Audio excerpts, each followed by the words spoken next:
वो आपसे प्रेम करता है। परमेश्वर आपसे और ज्यादा प्रेम करता है क्योंकि आप उसकी संतान हैं। जब आप पापी थे तब आपसे प्रेम किया, अब वो आपसे और ज्यादा प्रेम करता है। अभी अपने आप को आप नीचे न रखिए, अपने आप को उठाइए, क्योंकि परमेश्वर आपसे प्रेम करता है। चाहे कुछ भी गलत क्यों न हुआ, आप सही कर सकते हैं परमेश्वर के अनुग्रह से, उसकी मदद से। परमेश्वर आपसे प्रेम करता है। आगे बढ़िए और अपने जीवन के लिए परमेश्वर के लक्ष्य को हासिल कीजिए और आप उस मंजिल में प्रवेश कीजिए जो परमेश्वर ने आपके लिए रखा, और उस विश्राम में जो परमेश्वर ने आपके लिए रखा। Bless the Lord, oh my soul, oh my soul. Worship His holy name.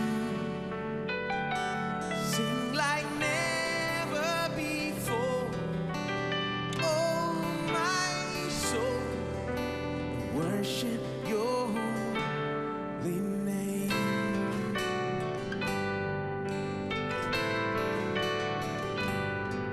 You're rich in love and you're slow to anger. Your name is great and your heart is kind. For all your goodness I will keep on singing. 10,000 reasons for my heart to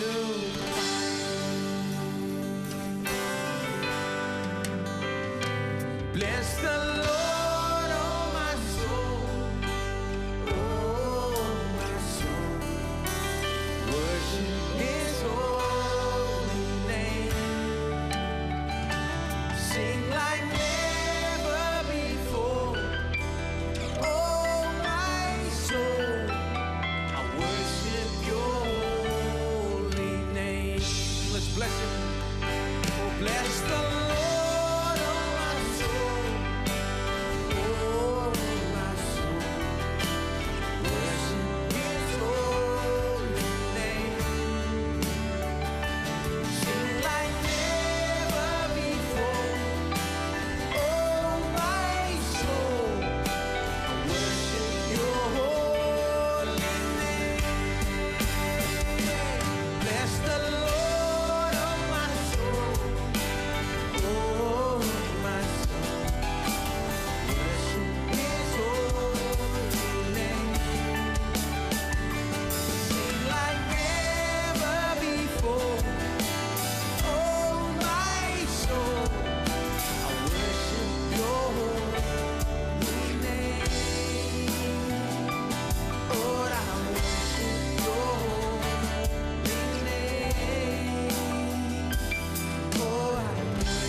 Romeo अध्याय 5 वचन 9 पढ़ते हैं।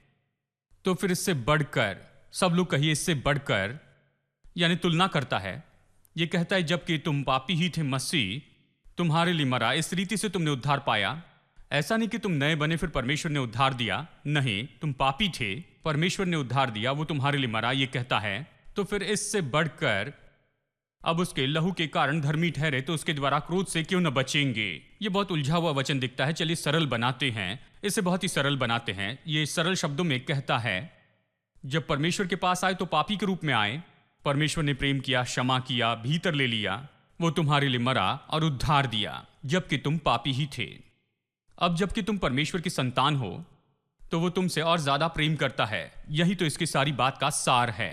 अब तुम परमेश्वर की संतान हो, परमेश्वर के परिवार में हो, तो तुमसे और ज्यादा प्यार करता है।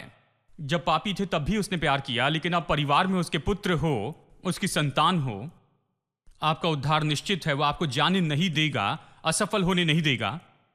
तो इससे बढ़कर, सब लोग कहिए इससे बढ़कर, मुझे शब्द पसंद है, तो इससे बढ़कर या अभी बढ़कर, कुछ अनुवाद ये कहते हैं कि अभी उससे बढ़कर, पहले जब पापी थे तब भी प्रेम किया, तो अभी उससे बहुत बढ़कर। देखिए हम सब पापी थे, एक समय परमेश्वर ने हमसे प्रेम किया, तो अभी उससे बढ़कर मैं एक प्रचारक हूं, परमेश्वर की संतान हूं, तो अभी उससे बढ़कर। यही वो कहना चाहता है। लेकिन बात यह है कि बहुत से लोग, जब हम किसी को सुसमाचार प्रचार करते हैं। उदाहरण के लिए कोई अपराधी किस्म का व्यक्ति आता है और उसने हर तरह का धोखा देने का काम किया और हर तरह के आपराधिक काम उसने किए हैं। देखिए, अच्छे पापी हैं और बुरे पापी हैं। शायद आप मेरे साथ सहमत होंगे। हम में से कुछ लोग अच्छे पापी थे, बहुत ही सभ्य लोग थे और कुछ लोग बुरे पापी थे। कहिए बुरा पापी आता है, मैं इसी के बारे में कह रहा हूं। बुरा पापी, यह आदमी पूरी तरह से मानो सड़ गया है और इसका कोई विवेक नहीं है। मानो वो तो पूरी तरह से गॉन केस हो गया है और वो अगर आकर बैठे तो उसे कैसे सुसमाचार बताएंगे। मैं सोचता हूं चर्च कई बार अच्छा काम करता है। वो कहते हैं चाहे आपने जो कुछ किया है, चाहे आपके जो भी पाप हो, कोई चिंता नहीं, परमेश्वर आपसे प्रेम करता है। आओ हे पापी, परमेश्वर के पास आओ, परमेश्वर क्षमा करेगा, आपको अपनी संतान बनाएगा, परमेश्वर आपको स्वर्ग में लेकर जाएगा, परमेश्वर आने वाले क्रोध से बचाएगा और परमेश्वर आपको बचाएगा। वो कहते हैं मेरे प्रभु अद्भुत है, मैंने सोचा परमेश्वर मुझे कभी क्षमा नहीं करेगा और ये सुसमाचार कहता है कि परमेश्वर मुझे क्षमा करेगा।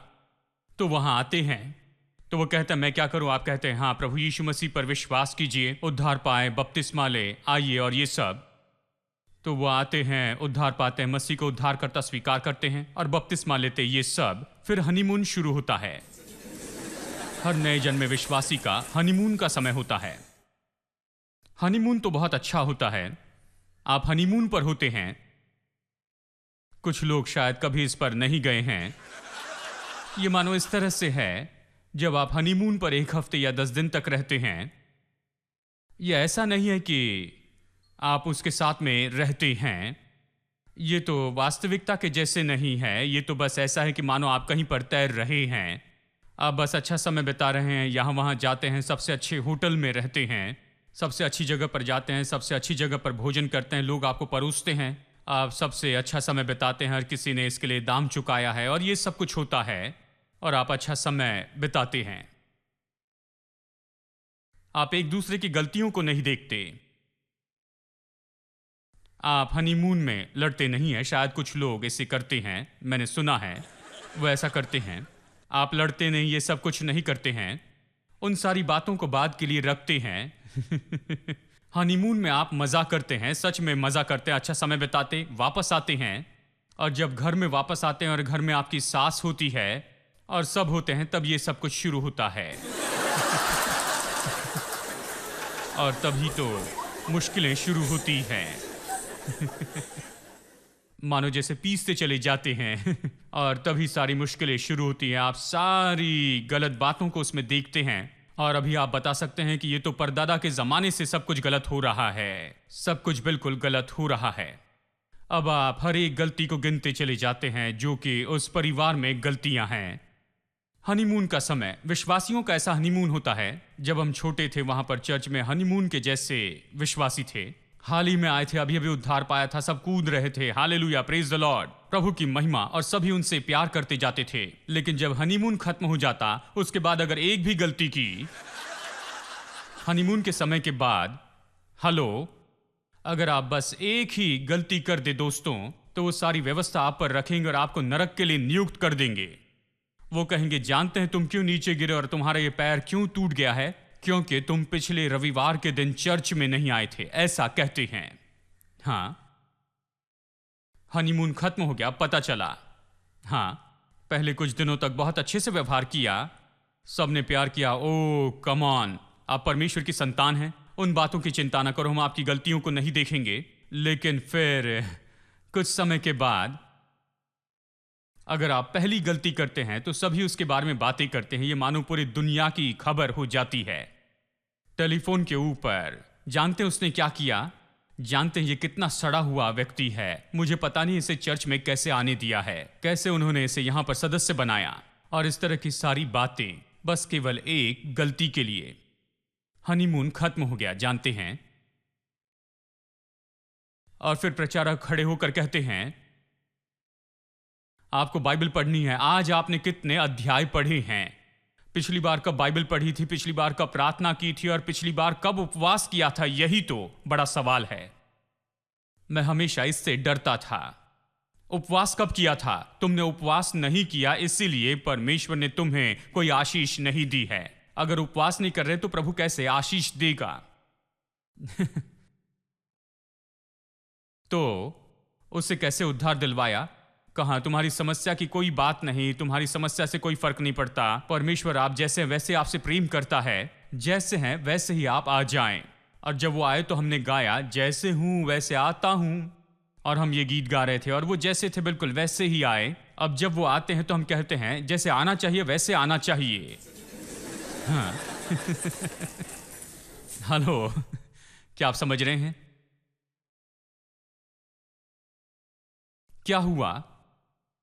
ये किस तरह का बदलाव है? यहां पर यह बदलाव है अनुग्रह से कामों में। परमेश्वर ने अनुग्रह से उद्धार दिया, अब आप उस मनुष्य को कामों में रखते जाते हैं। अब कामों से उसका न्याय करते हैं, अब उसे महसूस करवाते हैं वो दोषी है, अयोग्य हैं, कि प्रभु आशीष नहीं दे सकता, उन्हें चंगाई नहीं दे सकता, उनके जीवन में कुछ भला नहीं होगा क्योंकि उनमें ये गलती है वो गलती है, कुछ भी अच्छे नहीं हैं, अच्छे पति नहीं, अच्छे पिता नहीं है, कुछ भी अच्छा नहीं, इसलिए ये हुआ है और ये बस ऐसे ही हैं। हम व्यवस्था में उन्हें रखते हैं और हम कहते हैं कि अगर अच्छा करोगे तो परमेश्वर आशीष देगा। मुझे याद है मैं अच्छा होने की कोशिश कर रहा था क्योंकि परमेश्वर तब मेरे साथ अच्छा रहेगा। ये तो बस बगल में रहने वाले उस पड़ोसी के जैसे, अगर अच्छा रहेंगे तो अच्छे से वो रहेंगे, अगर आप कुछ करेंगे तो वो आपसे भी ज्यादा बढ़कर करेगा, जानते हैं। तो अच्छा है परमेश्वर के साथ में अच्छे से रहे। हम परमेश्वर की ओर ऐसा ही देखते थे। दुख की बात है हम अनुग्रह से उन्हें लाते हैं, उसके बाद में कामों को उन पर थोपते हैं और कामों से सबका न्याय करते हैं। अब अनुग्रह नहीं, ये बस कामों से है। और यही समस्या गलातियों के चर्च में हो रही थी। गलातियों की कलीसिया, अगर गलातियों की पत्री में पढ़े, पौलुस इस बात के बारे में उन्हें डांटता है। आपने सुना कि उसी ने उस प्रांत में चर्च को स्थापित किया था। उसने सुना कि अनुग्रह और कामों के बारे में गड़बड़ी चल रही है। उसने अनुग्रह सिखाया था और किसी ने आकर कामों को सिखाया और उन्हें कामों के अंदर दबाकर रखा। तो वो उन्हें पत्र लिखता है, जानते हैं, सच में उन्हें वो डांटता है। अध्याय 3 में कहता है, निर्बुद्धि गलातियों, यहीं पर रुकते हैं। जानते हैं, मुझे इसका अर्थ बताना होगा क्योंकि प्रचारक इसी के लिए होता है। ये तो बहुत ही नम्रता से हिंदी अनुवाद है, लेकिन एक प्रचारक ये कहते हैं, ये सच में कह रहा है कि तुम तो मूर्ख हो, बेवकूफ हो। यही इसका अर्थ है। उन्होंने कहा यही इसका अर्थ है। वो गलातियों से कहता है कि मूर्ख, बेवकूफ हो, तुम्हारे दिमाग को क्या हो गया है? तुम क्या सोच रहे हो? मैंने तुम्हें जो कुछ सिखाया उसे क्या हो गया? देखिए, वो गलातियों से कहता है, कठोर शब्दों में कहता है, उसे गुस्सा आया है क्योंकि देखा जाए तो पूरी बात को अभी फेर दिया गया है। वो अनुग्रह से कामों में चले गए हैं। परमेश्वर ने इतना अद्भुत काम किया है, लेकिन ये सब लोग अभी उसका उल्टा ही कर रहे हैं। ये कहता है, हे निर्बुद्धि गलातियों, किसने तुम्हें मोह लिया? अब देखिए यहां पर मोह लिया, ये जो शब्द है इसका जादू टोने से संबंध है। ये जो मोह लिया, इसका संबंध उसी से है। दूसरे शब्दों में, तुम्हें क्या हो गया है इस तरह से कि किसी ने आकर तुम्हें सिखाया और इस तरह के नैतिक कामों में तुम्हें लाया है। वो कहता है उन्होंने तुम्हें मोह लिया है, मतलब ये तो मानो दुष्टात्मा का काम है। शैतान ने इसमें काम किया और तुम्हारे ध्यान को उसने अनुग्रह से कामों में फेर दिया है कि तुम जीवन में असफल हो जाओ और परमेश्वर से कोई भी आशीष पाने में तुम असफल हो जाओ और तुम अपरिपूर्ण व्यक्ति के जैसे जीवन जीते जाओ। वो यही कहता है, इसलिए वो परेशान है कि लोग अभी प्राप्त नहीं कर पाएंगे क्योंकि अभी काम बहुत बड़ी बात हो गई है। किस तरह के काम?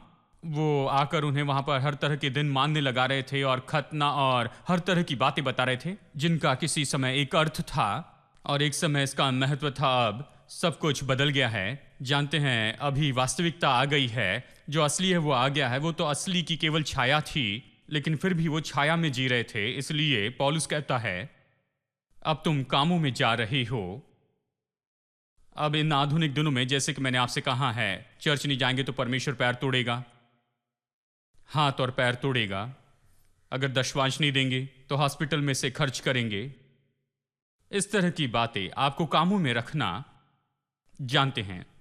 और पौलुस परेशान हो गया, किसने तुम्हें मोह लिया? किसी ने मानो जादू किया, यानी जैसे तुम पर किसी ने जादू किया हो और शैतान ने कुछ शिक्षकों के शब्दों के द्वारा इस तरह से काम किया है और तुम्हें अनुग्रह से फेर कर कामों में ला लिया है। और इसके कारण अभी परमेश्वर की ओर से परमेश्वर की सारी अच्छी बातों को नहीं पा सकते हैं जो परमेश्वर ने तैयार की है। सच्चाई तो ये है उद्धार कैसे पाया? अगले वचन में वो कहता है, मैं तुमसे यही जानना चाहता हूं कि तुमने आत्मा को क्या व्यवस्था के कामों से या विश्वास के समाचार से पाया? क्या तुम ऐसे निर्बुद्धि हो कि आत्मा से आरंभ करके अब शरीर की रीति पर अंत करोगे? देखिए, वो आत्मा से शरीर में आ गए, अनुग्रह से कामों में आ गए। तो वो कहता है इस तरह से तुम किसी चीज के योग्य नहीं होगे। अगर तुम्हें कामों से करना है, तो अगर ये कामों से है, अगर ये आपके कामों से है जिससे परमेश्वर प्रार्थनाओं का उत्तर देगा, क्योंकि आप अच्छे हैं, आप उपवास करते आए हैं, आप चर्च में नियमित रूप में आते गए हैं और इसलिए परमेश्वर प्रार्थना का उत्तर देता है। अगर ये सही हो तो जिस दिन आप उद्धार पाते हैं तो मुझे लगता है अच्छा है कि आपको मारकर स्वर्ग में भेज दे, क्योंकि यहां एक और दिन रहने से सब कुछ बर्बाद कर बैठेंगे। शायद हो सकता है कि आप अपने उद्धार को भी खोज सकते हैं, क्योंकि हर मनुष्य गलती करता है। यानी एक और दिन आपके लिए सब कुछ बर्बाद कर देगा। यानी देखिए, उद्धार के बाद में एक और दिन जीने की जरूरत नहीं। अच्छा है कि सब कुछ पैकअप करके आप चले जाएं, कि स्वर्ग में जाएं, लेकिन इस तरह से नहीं होता है। आप यहां पर चर्च में आते हैं, हम आपको सिखाते हैं, आप अच्छे से जीवन जीना चाहते हैं, हम चाहते हैं आप सफलता में जिए, समस्याओं पर जयवंत होते जाएं। हम आपके सिर पर नहीं मारते कि आपको नीचे दबाकर रखें, आपको उठाना चाहते हैं कि समस्या से बाहर निकलने का मार्ग आपको दिखाएं और मुश्किलों से आप बाहर निकले और परमेश्वर की आशीषों में जीते जाएं। ठीक है? अगर इसका संबंध आपके कामों से होता कि आप कितने अच्छे हैं और केवल उसी के अनुसार परमेश्वर आपको आशीष देगा, तो कोई आशा नहीं। अच्छा है कि आज ही प्रचार बंद कर दूं। कोई आशा नहीं, क्योंकि किसी को कुछ नहीं मिलेगा, क्योंकि सभी लोगों ने कुछ न कुछ गलतियां की है। अगर कोई कहता है कि मैंने कभी कोई गलती नहीं की, तो यही उसकी गलती है, वो झूठ बोल रहा है। जानते हैं? तो कोई आशा नहीं। मैं प्रचार कर रहा हूं क्योंकि मैं अनुग्रह का प्रचारक हूं। मैं प्रचार कर रहा हूं क्योंकि विश्वास करता हूं ये मेरे कामों पर आधारित नहीं, लेकिन ये परमेश्वर के अनुग्रह पर आधारित है। हाँ, निश्चय मैं मनुष्य हूं, मैंने गलतियां की है और मैंने ये और वो किया है, लेकिन जानते हैं, मैं पश्चाताप करता हूं, फिर जाता हूं, मैं अपने आप को बदल देता हूं। परमेश्वर के अनुग्रह से, परमेश्वर की मदद से मैं खुद को सुधारता हूं, आगे बढ़ता हूं। देखिए, लेकिन परमेश्वर कभी मुझसे प्रेम करना नहीं छोड़ता है। परमेश्वर ऐसा नहीं कि आज मुझसे कम प्रेम करे, क्योंकि वो अभी मुझसे ज्यादा प्रेम करेगा, क्योंकि मैं तो अभी परमेश्वर की संतान हूं। एक समय मैं पापी था, उस समय वो मुझसे प्रेम करता था। आशाहीन पापी था, तब मुझसे प्रेम किया। अब मैं उसकी संतान हूं, वो मुझसे और ज्यादा प्रेम करता है। आमेन। ठीक है, अब अगर ये बात सच है तो अच्छे कामों की भूमिका क्या है? मैंने ये सब कुछ इसीलिए कहा क्योंकि अगले 5 मिनट में इसे मैं बताना चाहता हूं, फिर संदेश खत्म करेंगे, नहीं तो आप पूरी गड़बड़ी में बाहर जाएंगे। कुछ लोग ये कहते हुए कहेंगे, मेरे प्रभु, मैं आजाद हो गया, मैं जाकर अभी कुछ भी कर सकता हूं, प्रभु फिर भी मुझसे प्रेम करता है। नहीं।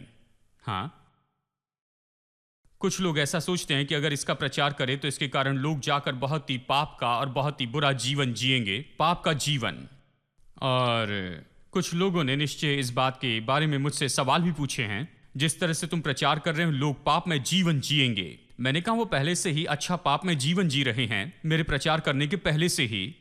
मेरे प्रचार से वो पाप में जीवन नहीं जी रहे हैं, मेरी मदद के बिना वो पहले से बहुत से पाप करते आए हैं। मैं यहां पर लोगों की पाप करने में मदद नहीं कर रहा, पाप के ऊपर जीने में मदद कर रहा हूं और पाप पर विजय पाकर जीवन जीने में मदद कर रहा हूं। तो मैं आपको दिखाना चाहता हूं कि अच्छे काम कैसे महत्वपूर्ण है और वो किस तरह से महत्वपूर्ण है। देखिए, उदाहरण के लिए हम चर्च में जाते हैं, उपवास करते हैं, प्रार्थना करते हैं और ये सब कुछ करते हैं, हर तरह के अच्छे काम करते हैं। क्यों? उदाहरण के लिए मैं चर्च क्यों जाता हूं? मैं चर्च में जाता हूं क्योंकि मैं अविश्वास के संसार में जी रहा हूं। मैं तो पाप के संसार में जिया हूं। जहां भी मुड़ूं, अगर मैं टीवी भी ऑन करूं तो आशाहीनता है, अखबार पढ़ूं तो हर तरह की बुरी बातों की खबरें हैं, हर जगह अविश्वास है और भ्रष्टाचार है, मेरे चारों ओर आशाहीनता है। मैं ऐसे संसार में जीता हूं। मुझे चर्च की जरूरत है, मुझे बाइबल चाहिए, मुझे परमेश्वर के साथ में संबंध चाहिए इस संसार में, मुश्किल संसार में, भ्रष्टाचार में, कि मैं यहां पर सफलता और खुशी से जी सकूं। तो मैं जाकर बाइबल पढ़ता हूं। केवल इसलिए नहीं पढ़ता हूं, यदि मैं इसे 365 दिन पढ़ता हूं तो एक दिन इसकी लेन देन करके परमेश्वर से एक प्रार्थना का जवाब मांगूंगा। प्रभु के पास जाकर कहूंगा, प्रभु 365 दिन प्रतिदिन 2 अध्याय पढ़ा हूं, ये मेरी प्रार्थना निवेदन है, एक विनती का उत्तर दे, क्योंकि 365 दिन का क्रेडिट मेरे पास में है। ये इस तरह से काम नहीं करता है। देखिए, ये ऐसे काम नहीं करता है। मैं प्रार्थना करता हूं, मैं बाइबल पढ़ता हूं। क्यों? क्योंकि इसके कारण मैं सफलता में जीते जाता हूं, विजय में जीता हूं। इस मुश्किल संसार में जो कि परेशानियों से और पाप से भरा हुआ है, बुराइयों से भरा हुआ है, मैं एक बहुत ही सकारात्मक जीवन जी सकता हूं। मैं बहुत ही खुश जीवन जी सकता हूं जब मैं बाइबल पढ़ता हूं, प्रार्थना करता हूं, प्रभु से संगति रखता हूं और मैं परमेश्वर के साथ की संगति बढ़ाता हूं, तो मेरे अंदर में कुछ सकारात्मक बातें आती हैं। चर्च में जाकर वो सुनता हूं जो मैं कहीं नहीं सुन सकता हूं किसी भी यूनिवर्सिटी में। यानी अच्छे कामों के अपने उद्देश्य हैं।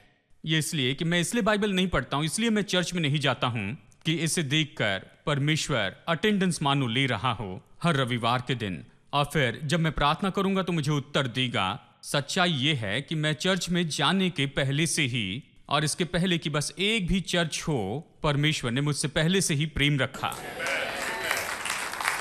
ये सच्चाई है। एक भी गलती करने के पहले से परमेश्वर ने मुझसे प्रेम रखा। मैंने एक भी अच्छा काम करने के पहले परमेश्वर जितना कर सकता था उतना मुझसे प्रेम किया। इससे बढ़कर प्यार नहीं कर सकता। निश्चय जो कुछ वो प्यार कर सकता, वो सब कुछ उसने मुझे पहले दिखाया है, एक भी भलाई करने के पहले ही। यही सच्चाई है। यानी मेरे भले काम मेरे लिए अच्छे हैं क्योंकि मैं परमेश्वर की संतान हूं। मुझे पवित्र रहना है क्योंकि मेरा पिता पवित्र है। अगर मेरा पिता पवित्र है और मैं सड़ा जीवन जीऊं तो लोग देखकर कहेंगे, इसे क्या हो गया, ये अपने पिता के जैसे नहीं है। इसके पिताजी अच्छे व्यक्ति थे, लेकिन तुम इसे देखो ये कैसा है। यानी मेरा पिता, मेरा स्वर्गीय पिता पवित्र है, तो मुझे भी पवित्र होना है। तो मैं चर्च में जाता हूं, प्रार्थना करता हूं, पढ़ता हूं, और ये सब इसलिए नहीं कि मुझे परमेश्वर से इससे कोई प्रतिफल मिलेगा या फिर मैं इसके बदले में परमेश्वर से कुछ मांगूंगा।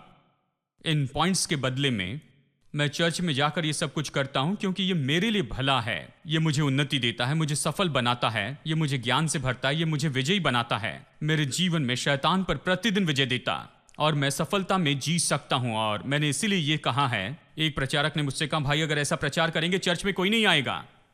हाँ, क्योंकि मैंने कहा था अगर जिंदगी भर चर्च नहीं जाए फिर भी प्रभु आपसे प्रेम करता है। ये बात सच है। परमेश्वर प्रेम करता है, लेकिन क्या आप सफल जीवन जिएंगे?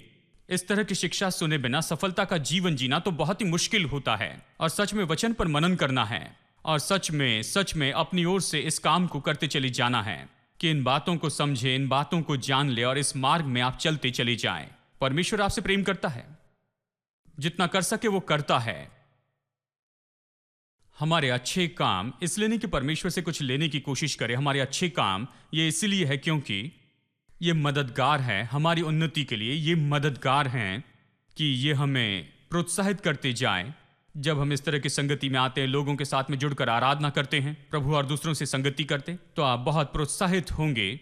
ऐसे लोग जो आपकी सहायता करेंगे, आपके मुश्किल समय में आपकी मदद करेंगे, आपको वचन बताएंगे, विश्वास और प्रेम के वचन, भरोसा देकर आपको प्रोत्साहित करेंगे, आपकी पीठ को थपथपाएंगे और परमेश्वर के वचन से आपको प्रोत्साहित करेंगे। प्रचार के साथ में दूसरी जो बातें होती हैं उनके साथ में।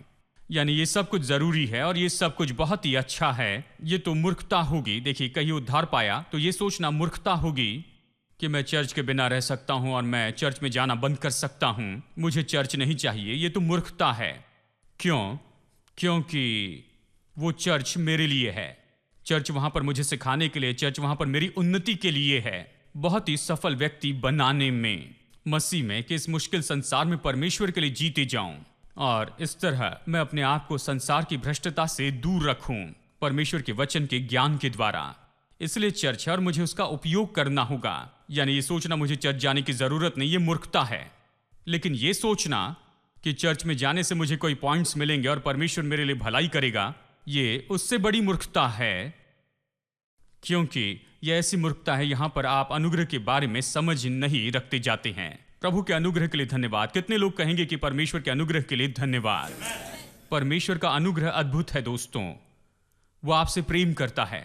परमेश्वर आपसे और ज्यादा प्रेम करता है क्योंकि आप उसकी संतान हैं। जब आप पापी थे तब आपसे प्रेम किया, अब वो आपसे और ज्यादा प्रेम करता है। अभी अपने आप को आप नीचे न रखें, अपने आप को उठाइए क्योंकि परमेश्वर आपसे प्रेम करता है। चाहे कुछ भी गलत क्यों ना हुआ, आप सही कर सकते हैं परमेश्वर के अनुग्रह से, उसकी मदद से। परमेश्वर आपसे प्रेम करता है। आगे बढ़िए, और अपने जीवन के लिए परमेश्वर के लक्ष्य को हासिल कीजिए और आप उस मंजिल में प्रवेश कीजिए जो परमेश्वर ने आपके लिए रखा, और उस विश्राम में जो परमेश्वर ने आपके लिए रखा।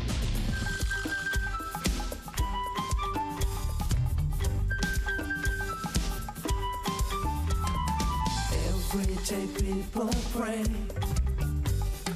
they'll find the strength to make it through, while there is one who waits to fill their hearts with life anew. Oh, the light of life is shining on, the dark of night can overcome. The light of life that burns so bright can take the wrong and make it one more time. Right. Oh, the light of life is shining on, the dark of night can overcome. The light of life that burns so bright can take the wrong and make it right. I want all the men.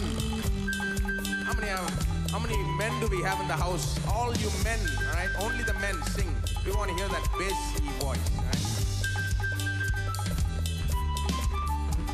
The light of life is shining on, the dark of night can hold. Everybody come on, men. The light of life can burn so bright, can take the wrong and make it right. Now all the ladies, right? I think you can surely beat the men here. The light of life is shining on, the dark of night can overcome. The light of life that burns so bright can take the wrong and everybody join in. Oh, the light of life is shining on, the dark of night can overcome. The light of life that burns so bright can take the wrong and make it right. Oh, the light of life is shining on, the dark of night can overcome. The light of life that burns so bright can take the wrong and one more time. Right. Oh, the light of life is shining on, the dark of night can overcome. The light of life is Jesus Christ. Come lift your praise and worship Him.